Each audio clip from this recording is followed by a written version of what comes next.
അതിരാവിലെ ഉണ്ടായ ആ കട്ടപിടിച്ച ഇരുട്ടിലേക്ക് അഖില കണ്ണു തുറക്കുമ്പോൾ ക്ലോക്കിലെ സൂചികൾ 4:30 അടുക്കുന്നതേ ഉണ്ടായിരുന്നുള്ളൂ. തണുപ്പ് അസ്ഥികളിലേക്ക് പടരുന്ന ആ പുലർച്ചെ സമയത്തും അവളുടെ കൈകൾ ശീലിച്ചുപോയ വേഗതയോടെ ചലിക്കാൻ തുടങ്ങി. വീട്ടിൽ മറ്റാരും ഉണരാത്തതിനാൽ തികച്ചും നിശബ്ദമായി ഒട്ടും ശബ്ദമുണ്ടാക്കാതെ അവൾ ബെഡിൽ നിന്നും എഴുന്നേറ്റു. അരികിൽ അഗാധമായ ഉറക്കത്തിൽ വീണുകിടക്കുന്ന വിജയുടെ മുഖത്തേക്ക് ഒരു നിമിഷം അവൾ നോക്കി നിന്നു. നീണ്ട 3 വർഷത്തെ മരുഭൂമിയിലെ കഠിനാധ്വാനത്തിനു ശേഷം ഇന്നലെ രാത്രിയാണ് അവൻ വീട്ടിൽ തിരിച്ചെത്തിയത്. യാത്രയുടെ ക്ഷീണവും ഉറക്കമില്ലായ്മയും ആ മുഖത്ത് വ്യക്തമായി കാണാമായിരുന്നു. അവന്റെ നെറ്റിയിലേക്ക് വീണുകിടക്കുന്ന മുടിയിഴകൾ പതുക്കെ ഒതുക്കി വെക്കുമ്പോൾ അവളുടെ മനസ്സിലൊരു ചെറിയ ആശ്വാസം വിരിഞ്ഞെങ്കിലും തൊട്ടടുത്ത നിമിഷം വരാനിരിക്കുന്ന പകലുകളെ ഓർത്തപ്പോൾ ആ നെഞ്ചിടിപ്പ് വീണ്ടും വർദ്ധിച്ചു. പതിയെ വാതിൽ തുറന്നവൾ വലിയ ആ തറവാട്ടു വീടിന്റെ നീണ്ട ഇടനാഴിയിലൂടെ അടുക്കള ലക്ഷ്യമാക്കി നടന്നു. തണുത്ത സിമന്റ് തറയിലൂടെ നടക്കുമ്പോൾ കാൽപാദങ്ങൾ മരവിക്കുന്നുണ്ടായിരുന്നു. അടുക്കളയിലെ ലൈറ്റ് ഇടാതെ തന്നെ ഇരുട്ടിൽ പരിചയമുള്ള കൈകൾ കൊണ്ട് അവൾ പാത്രങ്ങളും സാധനങ്ങളും തപ്പിയെടുത്തു. ഈ വലിയ വീട്ടിൽ പുകയർന്നില്ലെങ്കിൽ ആദ്യം കേൾക്കേണ്ടി വരുന്നത് ഭർത്തൃമാതാവ് മംഗളഭായിയുടെ കടുത്ത ശാസനകളായിരിക്കും. അഖിലേക്ക് ഈ വീട്ടിൽ മരുമകളുടെ സ്ഥാനമല്ല, മറിച്ച് ശമ്പളമില്ലാത്തൊരു വേലക്കാരിയുടെ പദവിയാണ് മംഗളഭായിയും മക്കളും കൽപ്പിച്ച് നൽകിയിട്ടുള്ളത്. ചായക്കലത്തിലേക്ക് വെള്ളം കോരി വെക്കുമ്പോൾ കഴിഞ്ഞ 5 വർഷത്തെ അവളുടെ ജീവിതം ആ പുകമറയ്ക്കുള്ളിൽ തെളിഞ്ഞു വന്നു. വിജയന്റെയും അഖിലയുടെയും വിവാഹം ഒരു വലിയ പോരാട്ടത്തിന്റെ കഥയായിരുന്നു. തികച്ചും സാധാരണ കുടുംബത്തിൽ ജനിച്ച അച്ഛനില്ലാത്ത അഖിലയെ ഈ വലിയ സമ്പന്ന കുടുംബത്തിലേക്ക് മരുമകളായി കൊണ്ടുവരാൻ മംഗളഭായിക്ക് തെല്ലും താല്പര്യമില്ലായിരുന്നു. വിജയന്റെ നിർബന്ധത്തിനും സ്നേഹത്തിനും മുന്നിൽ മാത്രമാണ് അവർക്ക് തലകുനിക്കേണ്ടി വന്നത്. എന്നാൽ ആ ദേഷ്യവും പ്രതികാരവും അവർ തീർത്തത് മുഴുവൻ അഖിലയോടായിരുന്നു. വിജയന്റെ മൂത്ത ജ്യേഷ്ഠൻ വിനയന്റെ ഭാര്യ സുചിത്ര മംഗളഭായിയുടെ സ്വന്തം അനിയത്തിയുടെ മകളാണ്. വലിയ സ്ത്രീധനവും ആഢ്യത്വവും കൊണ്ടുവന്ന സുചിത്രയ്ക്ക് ഈ വീട്ടിൽ സർവ്വ സ്വാതന്ത്ര്യവും ആദരവും ലഭിച്ചപ്പോൾ അഖിലേക്ക് ലഭിച്ചത് അവഗണനയും കുറ്റപ്പെടുത്തലുകളും മാത്രമായിരുന്നു. വിജയ് നാട്ടിലുള്ളപ്പോൾ ഒരു പരിധിവരെ അവളുടെ സംരക്ഷകനായി നിന്നിരുന്നുവെങ്കിലും അവൻ ജോലിക്ക് വേണ്ടി വിദേശത്തേക്ക് പോയതോടെ അഖിലയുടെ ജീവിതം നരകതുല്യമായി മാറി. വെള്ളം തിളച്ചു മറിഞ്ഞപ്പോൾ അഖില ചായപ്പൊടിയും പഞ്ചസാരയും ഇട്ടു.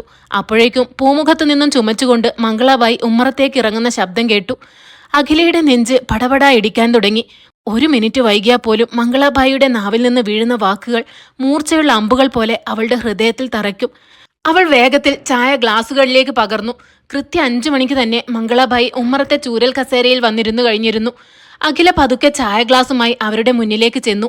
മുഖത്തുപോലും നോക്കാതെ ചായ ഗ്ലാസ് വാങ്ങിക്കൊണ്ട് മംഗളഭായി പറഞ്ഞു, ഗൾഫിൽ നിന്ന് വന്നവൻ ഇന്നലെ രാത്രി ഉറങ്ങാൻ വൈകിയോ? നിനക്ക് അവനെ വിട്ട് റൂമിൽ നിന്നൊന്ന് വരാൻ പോലും സമയമില്ലല്ലോ. നേരം വെളുത്തിട്ടു അടുക്കളയിൽ വലിയ അനക്കമൊന്നും കണ്ടില്ല. അഖില ഒന്നും മിണ്ടിയില്ല. തല താഴ്ത്തിക്കൊണ്ട് അവൾ തിരികെ അടുക്കളയിലേക്ക് നടന്നു. ചോദ്യം ചെയ്യലുകൾക്കും പരിഹാസങ്ങൾക്കും മറുപടി പറയാതിരിക്കുക എന്നതാണ് കഴിഞ്ഞ 5 വർഷം കൊണ്ട് അവൾ പഠിച്ച ഏറ്റവും വലിയ അതിജീവന തന്ത്രം. അടുക്കളയിലെത്തിയപ്പോഴേക്കും സുചിത്രയും വിജയന്റെ പെങ്ങന്മാരായ രേഖയും രശ്മിയും അങ്ങോട്ടേക്ക് വരുന്നുണ്ടായിരുന്നു. വിജയ് വരുന്നതറിഞ്ഞ് 2 ദിവസം മുമ്പ് തന്നെ അവർ കുടുംബസമേതം ഇവിടെ തമ്പടിച്ചിരിക്കുകയാണ്. എന്താ അഖില, ഇന്ന് പ്രത്യേകിച്ച് പലഹാരങ്ങളൊന്നും ഉണ്ടാക്കുന്നില്ലേ? വിജയ് വന്നിട്ട് അവന് ഇഷ്ടമുള്ളതൊന്നും ഉണ്ടാക്കി കൊടുക്കാൻ നിനക്ക് താല്പര്യമില്ലേ? രേഖ പരിഹാസത്തോടെ ചോദിച്ചു. അഖില പുഞ്ചിരിക്കാൻ ശ്രമിച്ചുകൊണ്ട് പറഞ്ഞു, ഇടിയപ്പവും കറിയും ഉണ്ടാക്കുന്നുണ്ട് എടത്തി. സുചിത്ര ഒരു ആപ്പിൾ കഷ്ണിച്ചുകൊണ്ട് സിങ്കിലേക്ക് നോക്കി. ഇന്നലെ രാത്രിയിലെ പാത്രങ്ങൾ മുഴുവൻ അങ്ങനെ തന്നെ കിടക്കുകയാണല്ലോ. വിജയ് വന്ന സന്തോഷത്തിൽ വീട്ടുപണികളൊക്കെ മറന്നുപോയോ? സത്യത്തിൽ ഇന്നലെ രാത്രി 12 മണിയോടെയാണ് വിജയ് വീട്ടിലെത്തിയത്. അവന് ഭക്ഷണം വിളമ്പിക്കൊടുത്ത് അവനോട് സംസാരിച്ച് കിടക്കാൻ നേരം വൈകിയിരുന്നു. പുലർച്ചെ എഴുന്നേറ്റ് ചെയ്യാമെന്ന് കരുതിയാണ് പാത്രങ്ങൾ മാറ്റിവെച്ചത്. എന്നാൽ അതിനെപ്പോലും കുറ്റപ്പെടുത്താനുള്ള ആയുധമാക്കുകയാണ് അവർ. അഖില ഒന്നും പറയാതെ സിങ്കിലെ പാത്രങ്ങൾ കഴുകാൻ തുടങ്ങി. തണുത്ത വെള്ളത്തിൽ കൈകൾ മുങ്ങിക്കിടക്കുമ്പോൾ അവളുടെ കണ്ണു നിറയുന്നുണ്ടായിരുന്നു. ഈ വീട്ടിൽ അവൾ ചെയ്യുന്ന ഒരു ജോലിക്കും ഒരു വിലയും ആരും നൽകാറില്ല. രാവിലെ മുതൽ രാത്രി കിടക്കുന്നത് വരെ വിശ്രമമില്ലാതെ പണിയെടുത്താലും എല്ലാവർക്കും അവളോട് പരാതികൾ മാത്രമാണ്. മംഗളഭായിയുടെ തണലിൽ സുചിത്രയും പെങ്ങന്മാരും സുഖമായി ജീവിക്കുമ്പോൾ ഈ വീടിന്റെ അടിമയെപ്പോലെ അഖില ജീവിക്കേണ്ടി വരുന്നു. വിജയ് നാട്ടിലുണ്ടായിരുന്ന 1 മാസം മാത്രമാണ് അവളുടെ ജീവിതത്തിൽ എന്തെങ്കിലും സന്തോഷം ഉണ്ടായിരുന്നത്. അവൻ പോയതിനു ശേഷമുള്ള ഓരോ ദിവസവും ഓരോ യുഗം പോലെയാണ് അവൾ തള്ളി നീക്കിയത്. ഫോണിൽ വിളിക്കുമ്പോൾ പോലും വിജയോട് അവൾ ഈ വീട്ടിലെ ദുരവസ്ഥകളൊന്നും പറയാറില്ലായിരുന്നു. പ്രവാസത്തിന്റെ കഠിനമായ ചൂടിൽ കിടന്ന് അവൻ വിഷമിക്കുമ്പോൾ തന്റെ സങ്കടങ്ങൾ പറഞ്ഞ് അവനെ കൂടുതൽ മാനസികമായി തളർത്തേണ്ടെന്ന് കരുതിയാണ് അവളെല്ലാം ഉള്ളിലൊതുക്കിയത്. എല്ലാം സുഖമാണെന്ന് അവൾ കള്ളം പറയുമ്പോൾ വിജയ് അത് വിശ്വസിച്ചു.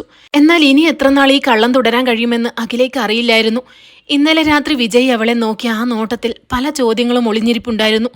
ഭർത്താവിന്റെ മുന്നിൽ കൂടുതൽ പിടിച്ചു നിൽക്കാൻ തനിക്ക് കഴിയില്ലെന്ന് അഖിലേക്ക് മനസ്സിലായി കഴിഞ്ഞിരുന്നു. സിങ്കിലെ അവസാനത്തെ പാത്രവും കഴുകി കമിഴ്ത്തി വെക്കുമ്പോഴേക്കും അഖിലയുടെ കൈകൾ തണുത്തു വിറക്കുന്നുണ്ടായിരുന്നു. അടുക്കളയിലെ ചെറിയ ജനലിലൂടെ പുറത്തേക്ക് നോക്കിയപ്പോൾ നേരം വെളുത്തു വരുന്നതേ ഉണ്ടായിരുന്നുള്ളൂ. പെട്ടെന്നാണ് പിറകിൽ ഒരു കാൽപെരുമാറ്റം കേട്ടത്. അവൾ തിരിഞ്ഞു നോക്കുമ്പോൾ കണ്ണുകൾ തിരുമ്മിക്കൊണ്ട് വിജയ് അടുക്കള വാതിൽക്കൽ വന്നു നിൽക്കുകയാണ്. അവന്റെ മുഖത്ത് ഇപ്പോഴും ഉറക്കച്ചടവുണ്ടായിരുന്നു. നീ ഇത്ര നേരത്തെ എഴുന്നേറ്റോ അഖില? ഇന്നലെ രാത്രി നമ്മൾ കിടക്കാൻ ഒരുപാട് വൈകിയില്ലേ? കുറച്ചു നേരം കൂടി നിനക്ക് ഉറങ്ങായിരുന്നില്ലേ? വിജയ് പതുക്കെ അവളുടെ അരികിലേക്ക് നടന്നു വന്നുകൊണ്ട് ചോദിച്ചു. അഖില ഒരു ചെറിയ പുഞ്ചിരിയോടെ ഭർത്താവിനെ നോക്കി. എനിക്കിവിടെ എപ്പോഴും ഈ സമയത്ത് എഴുന്നേൽക്കുന്നതാ ശീലം. വിജയന് ചായ എടുക്കട്ടെ? അവൾ ചോദിച്ചു. വിജയ് അവളെ ചേർത്ത് പിടിച്ചുകൊണ്ട് പറഞ്ഞു. എനിക്ക് ചായയല്ല, നിന്റെ കൂടെ കുറച്ചു നേരം സംസാരിച്ചിരിക്കണം. 3 വർഷത്തിന് ശേഷം ഞാൻ ഈ വീട്ടിലേക്ക് വരുന്നത്. പക്ഷേ നിന്നെ ഒന്ന് ശരിക്കും കാണാൻ പോലും പറ്റിയിട്ടില്ല. വിജയുടെ വാക്കുകളിൽ വലിയൊരു പ്രവാസിയുടെ സങ്കടവും സ്നേഹവും ഉണ്ടായിരുന്നു. എന്നാൽ അഖിലയുടെ കണ്ണുകൾ ഭയത്തോടെ അടുക്കളവാതിലിലേക്കാണ് നീണ്ടത്. ആരെങ്കിലും ഈ കാഴ്ച കണ്ട വലിയൊരു പ്രശ്നം ഉണ്ടാകുമെന്ന് അവൾക്ക് നന്നായി അറിയാമായിരുന്നു. മംഗളാഭായിയോ സുചിത്രയോ ഇത് കണ്ട അഖില വിജയനെ കൈപ്പിടിയിൽ ഒതുക്കാൻ നോക്കുകയാണെന്ന് പറഞ്ഞ് വലിയ ശാസനകൾ തുടങ്ങും. വിജയ്, നിങ്ങളിപ്പോൾ റൂമിലേക്ക് പോകൂ. അമ്മ ഇപ്പൊ ഇങ്ങോട്ട് വരും. നാത്തൂമാരും വരാറായി. നമ്മളിങ്ങനെ നിൽക്കുന്നത് അവർക്ക് ഇഷ്ടപ്പെടില്ല. അഖിലയുടെ സ്വരത്തിലെ പരിഭ്രമം വിജയ് തിരിച്ചറിഞ്ഞു. അവന്റെ മുഖം പെട്ടെന്ന് ഗൗരവമുള്ളതായി മാറി. നീ എന്താ ഈ പറയുന്നത് അഖില? ഞാൻ എന്റെ സ്വന്തം ഭാര്യയോടല്ലേ സംസാരിക്കുന്നത്. അതിന് ഈ വീട്ടിൽ ആരെയാണ് പേടിക്കേണ്ടത്? ഞാൻ നാട്ടിലില്ലാതിരുന്ന സമയത്ത് നിനക്കിവിടെ എന്തെങ്കിലും ബുദ്ധിമുട്ടുകൾ ഉണ്ടായിരുന്നോ? വിജയ് അവളുടെ മുഖത്തേക്ക് സൂക്ഷിച്ചു നോക്കിക്കൊണ്ട് ചോദിച്ചു. അവന്റെ ആ ചോദ്യത്തിനു മുന്നിൽ അഖിലയുടെ നെഞ്ചു പിടഞ്ഞു. കഴിഞ്ഞ കുറച്ച് വർഷങ്ങളായി താൻ അനുഭവിച്ച മാനസിക പീഡനങ്ങളും അവഗണനകളും ഒരൊറ്റ വാക്കിൽ പറഞ്ഞു തീർക്കാൻ അവൾക്ക് തോന്നി. പക്ഷെ അവൾ സ്വയം നിയന്ത്രിച്ചു. താൻ കാരണം വിജയും അവന്റെ അമ്മയും തമ്മിൽ ഒരു വഴക്കുണ്ടാകാൻ അവൾ ആഗ്രഹിച്ചില്ല. എനിക്കിവിടെ ഒരു ബുദ്ധിമുട്ടുമില്ല വിജയ്. അമ്മയടുത്തൊക്കെ എന്നെ വളരെ നന്നായിട്ടാണ് നോക്കുന്നത്. ഫോൺ ചെയ്യുമ്പോൾ ഞാൻ പറയാറില്ലേ, ഞാനിവിടെ വളരെ ഹാപ്പിയാണ്. അവൾ നിർബന്ധപൂർവ്വം മുഖത്തൊരു വ്യാജ പുഞ്ചിരി വരുത്തിക്കൊണ്ട് പറഞ്ഞു. വിജയ് അവളെ വിശ്വസിച്ച മട്ടിൽ തലയാട്ടി. എങ്കിലും നിന്റെ ഈ ഓട്ടം കാണുമ്പോൾ എനിക്ക് വിഷമം തോന്നുന്നു. ഞാൻ ലീവ് കഴിഞ്ഞ് പോകുമ്പോൾ നിന്നെയും കൂടെ കൊണ്ടുപോകാൻ സാധിക്കുമെന്ന് നോക്കണം. വിജയുടെ ആ വാക്കുകൾ അഖിലേക്ക് വലിയൊരു പ്രതീക്ഷയാണ് നൽകിയത്. ഈ നരകത്തിൽ നിന്നും ഒരു മോചനം അവളും ആഗ്രഹിക്കുന്നുണ്ടായിരുന്നു. അപ്പോഴാണ് അടുക്കളയിലേക്ക് കനത്ത ചുമയോടെ വിനയൻ കടന്നു വരുന്നത്. വിജയുടെ മൂത്ത ജ്യേഷ്ഠനായ വിനയൻ അമ്മയുടെ വാക്കനുസരിച്ച് മാത്രം ജീവിക്കുന്ന ഒരാളാണ്. അനിയൻ വന്ന സന്തോഷമൊന്നും ആ മുഖത്തുണ്ടായിരുന്നില്ല. നീ എഴുന്നേറ്റോ വിജയ്? അമ്മ ഉമ്മറത്തിരിപ്പുണ്ട്. ചെന്ന് അമ്മയോട് സംസാരിക്ക്. പെണ്ണുങ്ങളുടെ കൂടെ അടുക്കളയിൽ ഇങ്ങനെ സമയം കളയാതിരിക്ക. വിനയൻ കടുത്ത സ്വരത്തിൽ പറഞ്ഞു. വിജയ് ജ്യേഷ്ഠനെ നോക്കി ഒന്ന് മൂളിയിട്ട് അടുക്കളയിൽ നിന്നും പുറത്തേക്ക് നടന്നു. വിനയൻ അഖിലയെ ഒന്ന് രൂക്ഷമായി നോക്കിയിട്ട് ഒരു ഗ്ലാസ് വെള്ളവും കുടിച്ച് അവിടെ നിന്നും പോയി. അഖില ഒരു ദീർഘശ്വാസം വിട്ടുകൊണ്ട് വീണ്ടും പലഹാരം ഉണ്ടാക്കാനുള്ള ജോലിയിലേക്ക് മുഴുകി. ഓരോ നിമിഷവും അവൾക്ക് മുകളിൽ സമ്മർദ്ദമേറി വരികയായിരുന്നു. 7 മണിയായപ്പോഴേക്കും വീട് പൂർണ്ണമായും ഉണർന്നു. കുട്ടികളുടെ ബഹളവും നാത്തൂന്മാരുടെ ഉച്ചത്തിലുള്ള സംസാരവും കൊണ്ട് വീട് നിറഞ്ഞു. രേഖയും രശ്മിയും സുചിത്രയും ഡൈനിങ് ടേബിളിന് ചുറ്റും വന്നിരുന്നു കഴിഞ്ഞിരുന്നു. അഖില ചൂടുള്ള ഇടിയപ്പവും കറിയും ടേബിളിലേക്ക് എടുത്തു വെച്ചു. മംഗളാഭായിയും വിനയനും വിജയും അവരുടെ കൂടെ വന്നിരുന്നു. അഖില എല്ലാവർക്കും ഭക്ഷണം വിളമ്പിക്കൊടുത്തു. എന്നാൽ അവൾക്ക് ഇരിക്കാൻ അവിടെ ഒരു കസേര പോലും ഒഴിവുണ്ടായിരുന്നില്ല. വിജയ് ഒഴികെ അതാരും ശ്രദ്ധിച്ചതുമില്ല. അഖില, നീ എന്താ ഇരിക്കാത്തത്? നീയും വന്നിരുന്ന് കഴിക്ക്, വിജയ് ഉച്ചത്തിൽ പറഞ്ഞു. അത് കേട്ടതും മംഗളാഭായിയുടെ മുഖം കറുത്തു. സുചിത്ര പതുക്കെ ഒന്ന് ചിരിച്ചുകൊണ്ട് പറഞ്ഞു. അവൻ വിദേശത്ത് പോയതുകൊണ്ട് ഇവിടത്തെ രീതികളൊക്കെ മറന്നുപോയിന്ന് തോന്നുന്നു. അഖില എപ്പോഴും ഞങ്ങൾ കഴിച്ചതിന് ശേഷമേ കഴിക്കാറുള്ളൂ. അവൾക്ക് അടുക്കളയിൽ വേറെയും പണികളുണ്ട് വിജയ്. സുചിത്രയുടെ ആ മറുപടി വിജയൻ ഒട്ടും ഇഷ്ടപ്പെട്ടില്ല. അവൻ അമ്മയുടെ മുഖത്തേക്ക് നോക്കി. പക്ഷെ മംഗളാഭായി അത് കേൾക്കാത്ത ഭാവത്തിൽ ഭക്ഷണം കഴിച്ചുകൊണ്ടേയിരുന്നു. അഖില വേഗത്തിൽ വിജയനെ നോക്കി കണ്ണു കാണിച്ച് താൻ പിന്നീട് കഴിച്ചോളാം എന്ന ആംഗ്യം കാണിച്ചു. ഈ വീടിന്റെ അന്തരീക്ഷം എത്രത്തോളം വലിഞ്ഞു മുറുങ്ങിയതാണെന്ന് വിജയന് മനസ്സിലാക്കാൻ ആ ഒരൊറ്റ സംഭവം ധാരാളമായിരുന്നു. ഭക്ഷണം കഴിഞ്ഞ ഉടനെ പുരുഷന്മാർ എല്ലാവരും കൂടി ഹാളിലേക്ക് പോയി. മംഗളാഭായിയും സുചിത്രയും പെങ്ങന്മാരും ഡൈനിങ് ടേബിളിൽ തന്നെ ഇരുന്ന് തങ്ങളുടെ സംസാരം തുടർന്നു. കഴിച്ച പാത്രങ്ങളെല്ലാം ഒതുക്കി വെക്കാനും ടേബിൾ വൃത്തിയാക്കാനുമായി അഖില വീണ്ടും അടുക്കളയിൽ നിന്നും എത്തി. അവൾ പാത്രങ്ങൾ മാറ്റുന്നതിനിടയിൽ രേഖ വളരെ ഉച്ചത്തിൽ തന്നെ സംസാരിക്കാൻ തുടങ്ങി. അമ്മേ, വിജയ് ഇത്തവണ നല്ലൊരു തുക കയ്യിൽ കരുതിയിട്ടുണ്ടാവും അല്ലേ? 3 വർഷമായില്ലേ അവൻ പോയിട്ട്. എൻ്റെ മോൻ്റെ സ്കൂൾ ഫീസും ഈ വർഷത്തെ അഡ്മിഷൻ കാര്യങ്ങളും ഒക്കെ വിജയോട് പറയണമെന്നാണ് ഞാൻ വിചാരിക്കുന്നത്. അത് കേട്ടതും രശ്മിയും വിട്ടുകൊടുത്തില്ല. എനിക്കും കുറച്ച് കാര്യങ്ങൾ പറയാനുണ്ടമ്മേ. എൻ്റെ സ്വർണ്ണമാല പണയത്തിലാണ്. അതെടുക്കാൻ വിജയ് വിചാരിച്ചാൽ നടക്കും. അവൻ എൻ്റെ അനിയനല്ലേ, നമ്മളെ സഹായിക്കേണ്ടത് അവൻ്റെ കടമയല്ലേ? മംഗളാഭായി മക്കളുടെ ആവശ്യങ്ങൾ കേട്ട് തലയാട്ടി. അതിനെന്താ, അവൻ നിങ്ങളെ സഹായിക്കും. ഈ കുടുംബത്തിന് വേണ്ടിയല്ലേ അവൻ സമ്പാദിക്കുന്നത്. പക്ഷെ ഈ അടുക്കളയിൽ കിടക്കുന്ന നാശം അവൻ്റെ ചെവിയിൽ എന്തെങ്കിലും ഓതി കൊടുക്കാതിരുന്നാൽ മതിയായിരുന്നു. മംഗളാഭായി അഖിലയെ നോക്കി പരിഹാസത്തോടെ പറഞ്ഞു. അഖില ആ വാക്കുകൾ കേട്ടതായി പോലും ഭാവിക്കാതെ പാത്രങ്ങളുമായി അടുക്കളയിലേക്ക് നടന്നു. അവളുടെ ഹൃദയം തകരുന്നുണ്ടായിരുന്നു. വിജയ് മരുഭൂമിയിലെ കഠിനമായ ചൂടിൽ കിടന്ന് ചോര നീരാക്കി സമ്പാദിക്കുന്ന പണം എങ്ങനെ വീതം വെക്കണമെന്ന് അവർ നേരത്തെ തന്നെ പ്ലാൻ ചെയ്ത് കഴിഞ്ഞിരിക്കുന്നു. എന്നാൽ വിജയുടെ സ്വന്തം ഭാര്യയായ തൻ്റെ ആവശ്യങ്ങളെക്കുറിച്ചോ ഭാവിയെക്കുറിച്ചോ ചിന്തിക്കാൻ ഈ വീട്ടിൽ ആരുമില്ലായിരുന്നു. അടുക്കളയിൽ ചെന്ന് അവൾ ജോലി തുടർന്നു. ഉച്ചയ്ക്കുള്ള ഭക്ഷണത്തിനുള്ള തയ്യാറെടുപ്പുകൾ നടത്തണമായിരുന്നു. 11 മണിയായപ്പോഴേക്കും വിജയ് പതുക്കെ അടുക്കളയിലേക്ക് നടന്നു വന്നു. അവന്റെ കയ്യിൽ ഒരു വലിയ ട്രാവൽ ബാഗ് ഉണ്ടായിരുന്നു. അഖില, അമ്മയും മറ്റുള്ളവരൊക്കെ എവിടെ? ഞാൻ കൊണ്ടുവന്ന സാധനങ്ങളൊക്കെ ഒന്ന് എടുത്തു കൊടുക്കാമെന്ന് കരുതി. നിനക്കുള്ളത് ഞാൻ പ്രത്യേകം മാറ്റിവെച്ചിട്ടുണ്ട്, വിജയ് സ്നേഹത്തോടെ പറഞ്ഞു. വിജയ് ബാഗുമായി ഹാളിലേക്ക് ചെന്നപ്പോൾ മംഗളാഭായിയും മക്കളും അവിടെ തന്നെ ഉണ്ടായിരുന്നു. അഖിലയും പതുക്കെ ഹാളിലെ ഒരു മൂലയിൽ വന്നു നിന്നു. വിജയ് ബാഗ് തുറന്ന് ഓരോന്നായി പുറത്തെടുത്തു. മംഗളാഭായിക്ക് വേണ്ടിയുള്ള വില കൂടിയ സാരിയും മരുന്നുകളും നാത്തൂന്മാർക്കും സുചിത്രയ്ക്കും വേണ്ടിയുള്ള വസ്ത്രങ്ങളും ആഭരണങ്ങളും അവൻ എടുത്തു നൽകി. കുട്ടികൾക്കുള്ള ചോക്ലേറ്റുകളും കളിപ്പാട്ടങ്ങളും കണ്ടപ്പോൾ ഹാളിൽ വലിയ സന്തോഷമായി. എല്ലാവരും സാധനങ്ങൾ വാങ്ങി നോക്കുന്ന തിരക്കിലായിരുന്നു. അത്രയും സാധനങ്ങൾ വാങ്ങിയിട്ടും വിജയോടൊരു നന്ദി പറയാൻ പോലും ആരും തയ്യാറായില്ല. തങ്ങൾക്ക് കിട്ടിയത് കുറഞ്ഞു പോയോ എന്ന മട്ടിലായിരുന്നു അവരുടെ നോട്ടം. എല്ലാവർക്കും കൊടുത്തു കഴിഞ്ഞതിന് ശേഷം വിജയ് ബാഗിന്റെ അടിയിൽ നിന്നും വളരെ മനോഹരമായ ഒരു ചെറിയ ബോക്സ് എടുത്തു. അവനത് അഖിലയുടെ നേർക്ക് നീട്ടി. അഖില, ഇത് നിനക്കുള്ളതാ. നിനക്ക് ഏറ്റവും ഇഷ്ടമുള്ള ഡിസൈനിലുള്ള ഒരു മാലയാണിത്, വിജയ് പുഞ്ചിരിയോടെ പറഞ്ഞു. അഖില ആ ബോക്സ് വാങ്ങാൻ കൈനീട്ടിയപ്പോഴേക്കും മംഗളാബായി ഇടപെട്ടു. അതവിടെ ഇരിക്കട്ടെ വിജയ്, അവൾക്കിപ്പോ എന്തിനാ ഒരു സ്വർണ്ണമാല? അവളുടെ കഴുത്തിൽ സ്വർണം കിടന്നില്ലെങ്കിലും ഒരു കുഴപ്പമില്ല. രശ്മിയുടെ മാല പണയത്തിലാണെന്ന് നിന്നോട് അവൾ പറഞ്ഞില്ലേ? ആദ്യം കുടുംബത്തിലുള്ളവരുടെ സങ്കടം തീർക്കാൻ നോക്ക്. ഇവൾക്ക് കൊടുക്കാനുള്ളതൊക്കെ പിന്നീട് കൊടുക്കാം. മംഗളാഭായിയുടെ ആ കൽപ്പന കേട്ടതും അഖില നീട്ടിയ കൈ പതുക്കെ പിൻവലിച്ചു. അവളുടെ കണ്ണുകളിൽ കണ്ണീർ നിറഞ്ഞു തുളുമ്പാൻ തുടങ്ങി. വിജയൻ അത് സഹിക്കാൻ കഴിഞ്ഞില്ല. അമ്മ എന്താ ഈ പറയുന്നത്? ഞാൻ എല്ലാവർക്കും സാധനങ്ങൾ വാങ്ങി തന്നില്ലേ? എന്റെ ഭാര്യയ്ക്ക് ഞാനൊരു മാല വാങ്ങിയതിൽ എന്താ തെറ്റ്? അവൾ ഈ വീട്ടിലെ വേലക്കാരിയല്ല അമ്മേ, എന്റെ ഭാര്യ കൂടിയാണ്. വിജയ് ആദ്യമായി അമ്മയോട് ശബ്ദമുയർത്തി സംസാരിച്ചു. ഹാളിൽ പെട്ടെന്നൊരു വലിയ നിശബ്ദത പടർന്നു. മംഗളാഭായിയുടെ മുഖം ദേഷ്യം കൊണ്ട് ചുവന്നു. നീ ഇപ്പൊ അമ്മയോട് തർക്കിക്കാൻ തുടങ്ങിയോ വിജയ്? ഈ വീട്ടിൽ കയറി വന്നവൾ നിന്നെ അത്രത്തോളം മാറ്റിമറിച്ചല്ലേ? 3 വർഷം കഴിഞ്ഞ് ഈ വീട്ടിൽ വന്നപ്പോ നിനക്ക് വലുത് നിന്റെ ഭാര്യയാണല്ലേ? നിന്നെ വളർത്തിയ അമ്മയെയും നിന്റെ കൂടപ്പിറപ്പുകളെയും നിനക്ക് വേണ്ടതായി, മംഗളാഭായി കരച്ചിലിന്റെ ഭാവത്തിൽ പറഞ്ഞു. സുചിത്രയും രേഖയും മംഗളാഭായിയെ ആശ്വസിപ്പിക്കാൻ എന്നവണ്ണം അരികിലേക്ക് ചെന്നു. വിജയ്, നീ അമ്മയോട് ഇങ്ങനെ സംസാരിക്കാൻ പാടില്ലായിരുന്നു. അഖില നിന്നെ നന്നായി പഠിപ്പിച്ചു വിട്ടിട്ടുണ്ടെന്ന് ഇപ്പം മനസ്സിലായി, രേഖ കുറ്റപ്പെടുത്തി. അഖിലേക്ക് അവിടെ നിൽക്കാൻ കഴിയുമായിരുന്നില്ല. അവൾ കരഞ്ഞുകൊണ്ട് ഓടി അടുക്കളയിലേക്ക് പോയി. വിജയ് അമ്മയോടും നാത്തൂന്മാരോടും എന്ത് പറയണമെന്നറിയാതെ നിസ്സഹായനായി നിന്നു. ഈ വീടിന്റെ ഉള്ളറകളിൽ ഒളിഞ്ഞിരിക്കുന്ന ക്രൂരത അവൻ പൂർണ്ണമായും തിരിച്ചറിയാൻ തുടങ്ങുകയായിരുന്നു. അടുക്കളയിലെ ഇരുണ്ട കോണിലിരുന്ന് അഖില വിങ്ങി വിങ്ങി കരഞ്ഞു. താൻ കാരണം വിജയനും അമ്മയ്ക്കുമിടയിൽ ഒരു വലിയ വിള്ളലുണ്ടായല്ലോ എന്നോർത്തായിരുന്നു അവളുടെ സങ്കടം. അല്പസമയത്തിനു ശേഷം വിജയ് അടുക്കളയിലേക്ക് നടന്നു വന്നു. അവന്റെ മുഖത്ത് കടുത്ത ദേഷ്യവും നിരാശയും പ്രകടമായിരുന്നു. അഖിലയുടെ അരികിൽ വന്നിരുന്ന് അവളുടെ തോളിൽ അവൻ കൈവച്ചു. അഖില, നീ കരയരുത്. അമ്മയും പെങ്ങന്മാരും നിന്നോട് ഇത്രയും കാലം ഈ രീതിയിലാണ് പെരുമാറിയതെന്ന് എനിക്ക് മനസ്സിലാക്കാൻ കഴിഞ്ഞില്ല. നീ എന്തുകൊണ്ടാ എന്നോട് ഇതൊന്നും ഫോണിൽ പറയാത്തത്? എല്ലാം സുഖമാണെന്ന് പറഞ്ഞ് എന്നെ നീ പറ്റിക്കുകയായിരുന്നു അല്ലേ? വിജയുടെ സ്വരത്തിൽ സങ്കടം നിറഞ്ഞിരുന്നു. അഖില പതുക്കെ കണ്ണീർ തുടച്ചുകൊണ്ട് അവന്റെ മുഖത്തേക്ക് നോക്കി. വിജയ്, നിങ്ങൾ അവിടെ കിടന്ന് കഷ്ടപ്പെടുന്നത് ഞങ്ങൾക്ക് വേണ്ടിയല്ലേ? അവിടെ ഇരുന്ന് എൻ്റെ സങ്കടങ്ങൾ കൂടി കേട്ടാൽ നിങ്ങളുടെ മനസ്സമാധാനം നഷ്ടപ്പെടും. അതുകൊണ്ടാണ് ഞാനൊന്നും പറയാതിരുന്നത്. അമ്മയോട് ദയവായി തർക്കിക്കാൻ നിൽക്കരുത്. അത് പ്രശ്നങ്ങൾ കൂടുതൽ വഷളാക്കുകയുള്ളൂ. അഖിലയുടെ വാക്കുകൾ വിജയുടെ ഹൃദയത്തെ കൂടുതൽ വേദനിപ്പിച്ചു. അവൾ എത്രത്തോളം ത്യാഗം സഹിച്ചാണ് ഈ വീട്ടിൽ ജീവിച്ചതെന്ന് അവന് തിരിച്ചറിഞ്ഞു. ഇല്ല അഖില, ഇനിയും നിന്നെ ഈ അവസ്ഥയിൽ വിട്ടേക്കാൻ എനിക്ക് കഴിയില്ല. ഞാൻ വിദേശത്തേക്ക് തിരിച്ചു പോകുമ്പോൾ നിന്നെ ഇവിടെ നിർത്തിയിട്ട് പോവില്ല. നീയും എൻ്റെ കൂടെ വരണം.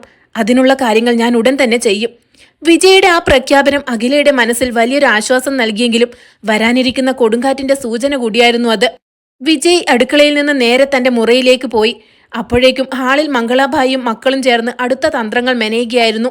വിജയ് തങ്ങളുടെ കൈകളിൽ നിന്നും പൂർണ്ണമായി നഷ്ടപ്പെടാതിരിക്കാൻ അവനെ വൈകാരികമായി തളർത്തുക മാത്രമാണ് വഴിയെന്ന് മംഗളാഭായിക്ക് അറിയാമായിരുന്നു.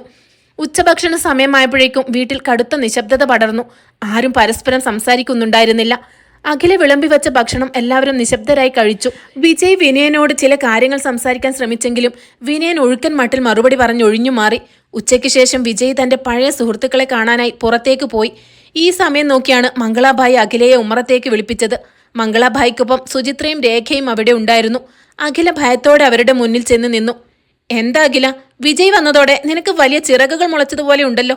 നീ അവനെ എന്റെ നേർക്ക് തിരിച്ചുവിടുമെന്ന് ഞാൻ ഒരിക്കലും കരുതിയില്ല, മംഗളാഭായ് കടുത്ത സ്വരത്തിൽ പറഞ്ഞു. അഖില കൈകൾ കൂപ്പിക്കൊണ്ട് പറഞ്ഞു, അമ്മേ, ഞാൻ അങ്ങനെ ഒന്നും ചെയ്തിട്ടില്ല. വിജയോട് ഞാൻ ഒരു പരാതിയും പറഞ്ഞിട്ടില്ല. നീ ഒന്നും പറയണ്ട. നിന്റെ ഈ കള്ളക്കരച്ചിൽ കണ്ട അവന് വട്ടാകുമെന്ന് ഞങ്ങൾക്കറിയാം, രേഖ ഇടയിൽ കയറി പറഞ്ഞു. സുചിത്രയും വിട്ടുകൊടുത്തില്ല. വലിയ തറവാട്ടിൽ നിന്നും വന്ന എന്നോട് പോലും വിജയ് ഇത്രയും ഉച്ചത്തിൽ സംസാരിച്ചു. നീ വന്നതിന് ശേഷം ഈ വീട്ടിലെ സമാധാനം പോയത്. മംഗളാഭായ് കസേരയിൽ നിന്നും എഴുന്നേറ്റുകൊണ്ട് അഖിലയുടെ അരികിലേക്ക് വന്നു. ഒരു കാര്യം നീ നന്നായി മനസ്സിലാക്കിക്കോ അഖില. വിജയ് എന്റെ മകനാണ്. അവൻ സമ്പാദിക്കുന്ന പണത്തിന്മേൽ ഈ കുടുംബത്തിനാണ് ആദ്യത്തെ അവകാശം. അവന്റെ കൂടെ നീ വിദേശത്തേക്ക് പോകാൻ എന്തെങ്കിലും തന്ത്രം മെനയുന്നുണ്ടെങ്കിൽ അത് നടക്കാൻ പോകുന്നില്ല. അവനെ ഇവിടെ നിർത്തിയിട്ട് നീ മാത്രം വേണമെങ്കിൽ എങ്ങോട്ടെങ്കിലും പൊയ്ക്കോ. മംഗളാഭായിയുടെ ഈ കടുത്ത വാക്കുകൾ അഖിലയുടെ പ്രതീക്ഷകളെല്ലാം തല്ലിക്കെടുത്തി. തനിക്ക് വിജയ്ക്കൊപ്പം സമാധാനത്തോടെ ജീവിക്കാൻ ഈ കുടുംബം ഒരിക്കലും അനുവദിക്കില്ലെന്ന് അവൾക്ക് ഉറപ്പായി. വൈകുന്നേരം വിജയ് തിരിച്ചെത്തിയപ്പോൾ അഖില തികച്ചും മൗനിയായിരുന്നു. അവൻ എത്ര ചോദിച്ചിട്ടും അവൾ മറുപടി ഒന്നും നൽകിയില്ല. രാത്രിയായപ്പോൾ മംഗളാഭായ് വിജയെ തങ്ങളുടെ മുറിയിലേക്ക് വിളിച്ചു. വിനയനും അവിടെ ഉണ്ടായിരുന്നു. വിജയ്, നീ സമ്പാദിച്ച പണത്തിൽ നിന്നും വിനയന്റെ ബിസിനസ് ആവശ്യങ്ങൾക്കായി കുറച്ച് പണം നൽകണം. കൂടാതെ രേഖയുടെയും രശ്മിയുടെയും കാര്യങ്ങൾ നീ നോക്കണം. അതുപോലെ നീ കൊണ്ടുവന്ന സ്വർണ്ണമാല രശ്മിക്ക് കൊടുക്കാൻ ഞാൻ തീരുമാനിച്ചു. അതിൽ നിനക്ക് എതിർപ്പൊന്നും ഇല്ലല്ലോ? മംഗളാഭായ് കൽപ്പന രീതിയിൽ ചോദിച്ചു. വിജയ് അമ്മയെ നോക്കി ദീർഘമായി ശ്വാസമെടുത്തു. അമ്മേ, എന്റെ കയ്യിലുള്ള പണം മുഴുവൻ ഈ കുടുംബത്തിന് നൽകാൻ ഞാൻ തയ്യാറാണ്. പക്ഷേ അഖിലേക്ക് ഞാൻ വാങ്ങിയ മാല അത് ഞാൻ അവൾക്ക് തന്നെ നൽകും. അതിൽ മാറ്റമൊന്നുമില്ല. ഒപ്പം മറ്റൊരു കാര്യം കൂടി ഞാൻ തീരുമാനിച്ചിട്ടുണ്ട്. അടുത്ത മാസം ഞാൻ തിരിച്ചു പോകുമ്പോൾ അഖിലയെയും എൻ്റെ കൂടെ കൂട്ടും. വിജയുടെ ഈ വാക്കുകൾ കേട്ടതും മംഗളാഭായിയുടെ കയ്യിലെ ഗ്ലാസ് താഴെ വീണു പൊട്ടി. വീട്ടിൽ വലിയൊരു യുദ്ധത്തിന് തുടക്കമിടുകയായിരുന്നു ആ നിമിഷം. വിജയന്റെ വാക്കുകൾ കേട്ട് മംഗളാഭായ് തളർന്ന് കസേരയിലേക്കിരുന്നു. വിനയൻ അനിയന്റെ അരികിലേക്ക് ദേഷ്യത്തോടെ അടുത്തു വന്നു. നീ എന്തൊക്കെയായി പറയുന്നത് വിജയ്? വിദേശത്ത് പോയപ്പോ നിനക്ക് അമ്മയെക്കാളും ജ്യേഷ്ഠനേക്കാളും വലുത് ഇന്നലെ വന്നവളാണോ? അവൾ ഈ കുടുംബം തകർക്കാൻ വന്നവളാന്ന് അന്നേ ഞാൻ അമ്മയോട് പറഞ്ഞതാ. വിനയൻ ഉച്ചത്തിൽ ഒച്ചവെച്ചു. ഹാളിൽ നടന്ന ബഹളം കേട്ട് അഖിലയും നാത്തൂന്മാരും അങ്ങോട്ടേക്ക് ഓടിയെത്തി. മംഗളാഭായി കരച്ചിലിന്റെ ഭാവത്തിൽ വിജയനെ നോക്കി ശാപവാക്കുകൾ പറയാൻ തുടങ്ങി. ഞാൻ ചോര നീരാക്കി വളർത്തിയ മകൻ ഇന്ന് എന്നെ അനാഥയാക്കാൻ നോക്കിയാണ്. നീ അവളെയും കൊണ്ട് വിദേശത്തേക്ക് പോയാൽ പിന്നെ ഈ അമ്മ ജീവിച്ചിരിക്കില്ല.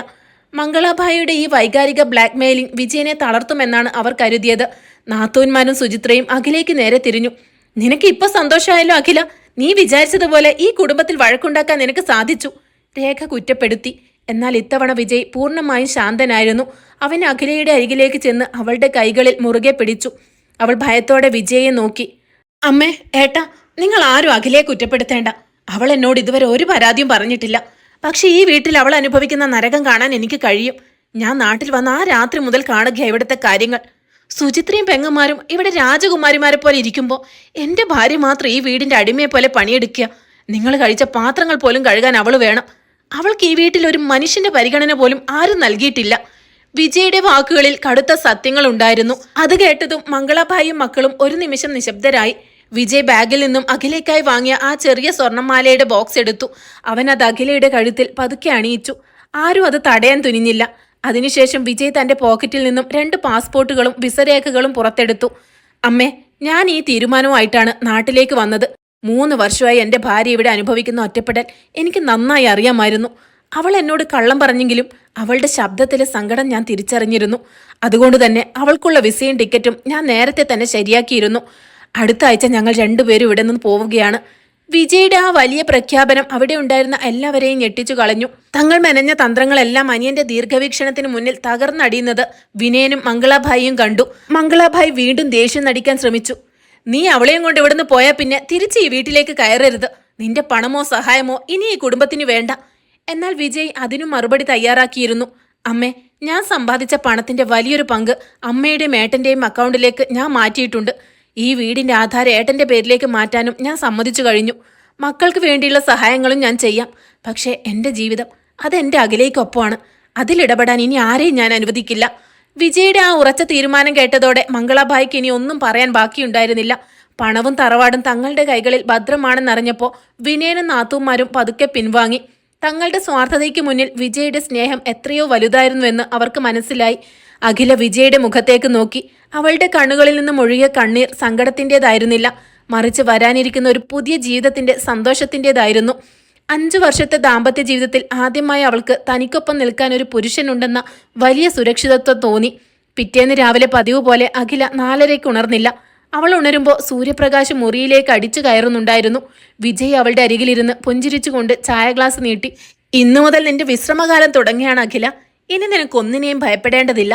ആ തറവാട്ട് വീടിന്റെ പുക നിറഞ്ഞ അടുക്കളയിൽ നിന്നും അവഗണനകളുടെ ഇരുട്ടിൽ നിന്നും അഖില എന്നേക്കുമായി മോചിതയാവുകയായിരുന്നു. വിജയുടെ കൈപിടിച്ചവൾ ആ വീടിന്റെ പടികൾ ഇറങ്ങുമ്പോൾ ആകാശത്തൊരു പുതിയ പുലരി വിരിഞ്ഞു കഴിഞ്ഞിരുന്നു.